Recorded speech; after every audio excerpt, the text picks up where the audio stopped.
महाभारत को प्राचीन काल का एक बहुत बड़ा और खतरनाक युद्ध माना जाता है, जिसमें लाखों योद्धाओं ने भाग लिया था। कहा जाता है कि इस युद्ध में कई ऐसे शक्तिशाली योद्धाओं ने भाग लिया था जो अपार अजय थे। इन योद्धाओं के पास ऐसे शक्तिशाली और खतरनाक हथियार थे जिससे पूरी पृथ्वी को नष्ट किया जा सकता था। लेकिन क्या आप जानते हैं कि महाभारत काल के 5 सबसे शक्तिशाली योद्धा कौन थे? तो आइए जानते हैं महाभारत के उन 5 शक्तिशाली योद्धाओं के बारे में।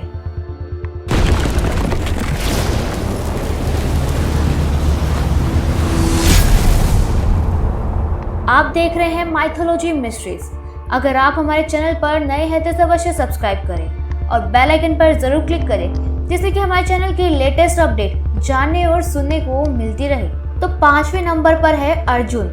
अर्जुन महाभारत काल का 5वां सबसे शक्तिशाली और खतरनाक योद्धा था। ऐसा कहा जाता है कि जब अर्जुन और दुर्योधन भगवान श्री कृष्ण के समक्ष सहायता के लिए पहुंचे थे, तब अर्जुन ने भगवान श्री कृष्ण की नारायणी सेना को छोड़कर सिर्फ भगवान श्री कृष्ण को मांगा था।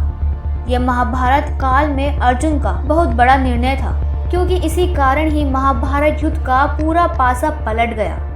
भगवान श्री कृष्ण के कारण ही महाभारत युद्ध में पांडवों ने कौरवों को बुरी तरह से हराया था। महाभारत युद्ध में अर्जुन के पास कई ऐसे शक्तिशाली हथियार थे जिसकी वजह से उसने कौरवों की आधी से ज्यादा सेना का नाश कर दिया था, जिसमें द्रोणाचार्य और भीष्म पितामह जैसे महारथी भी शामिल थे। 4थे नंबर पर है द्रोणाचार्य।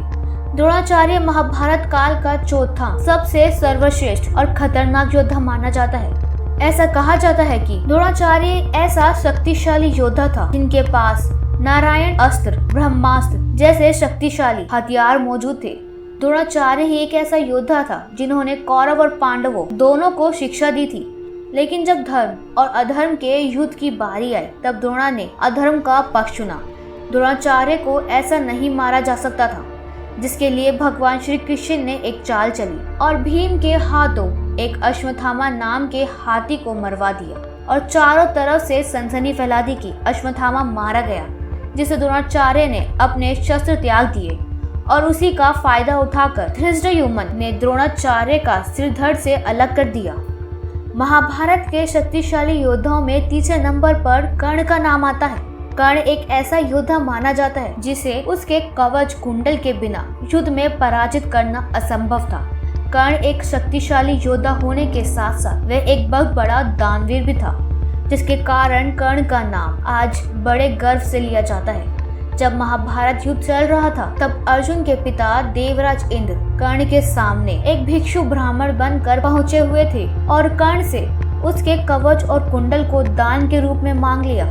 तब कर्ण ने अपनी जान की फिक्र ना करते हुए कवच कुंडल को दान स्वरूप देवराज इंद्र को दे दिया। जब महाभारत युद्ध चल रहा था, तब कर्ण के रथ को धरती ने निगल लिया था, जिसके कारण अर्जुन ने इसका फायदा उठाकर कर्ण का वध कर दिया। 2रे नंबर पर भीष्म का नाम आता है। ऐसा कहा जाता है भीष्म पितामह को वरदान मिला था कि उनकी मृत्यु उनकी इच्छा के अनुसार होगी, और भीष्म पितामह एक ऐसा शक्तिशाली योद्धा था जिनके पास कई ऐसे शक्तिशाली हथियार थे, जिसके कारण भीष्म पितामह को उस काल में हराना असंभव था। भीष्म पितामह ने अपने गुरु परशुराम को भी युद्ध में हराया था। जब महाभारत का युद्ध चल रहा था, तब भीष्म पितामह ने पूरे 10 दिन में पांडवों की सेना का सर्वनाश कर दिया था। सभी पांडवों को लगने लगा कि भीष्म पितामह के रहते हुए वे कभी भी युद्ध नहीं जीत सकते। उसके बाद उन्होंने एक चाल चली और शिखंडी को अर्जुन के रथ में लाकर खड़ा कर दिया, जिसमें भीष्म पितामह ने अपने शस्त्र त्याग दिए और इसका फायदा उठाकर अर्जुन ने भीष्म पितामह के शरीर को पूरे सिर से भेद दिया। तो अब पहले नंबर पर आते हैं भगवान श्री कृष्ण, जिन्हें महाभारत काल के सबसे शक्तिशाली योद्धा माना जाता है।